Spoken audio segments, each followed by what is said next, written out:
Um, don't you have people who are least esteemed to just judge issues and go through a legislative process? You guys have wisdom.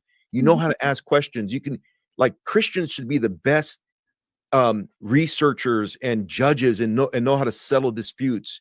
We should not be confused. But in this passage, Jesus talked about, like, tell it to the church, and then, the person who's hurting the other Christian, the man who's cheating on his wife, but he's a deacon, he's a Christian, like, deal with stuff. Don't run away from dysfunction, because that's why most people are traumatized. Christians are traumatized. But then he goes on to say, but if that person repents, forgive them. And then Peter said, well, how many times should I forgive them? And Jesus said, up to 7.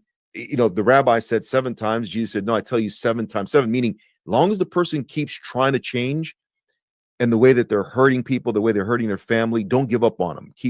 Keep showing them grace, keep helping them, keep, praying with them, keep discipling them, because people do change and can overcome bad habits, can overcome addictions. But then in that same passage, he gave us a story about someone who was unwilling to forgive. And he gave the story, this guy was forgiven for a lot of money. He went out, found someone who owed him some money, and he didn't show him the same grace.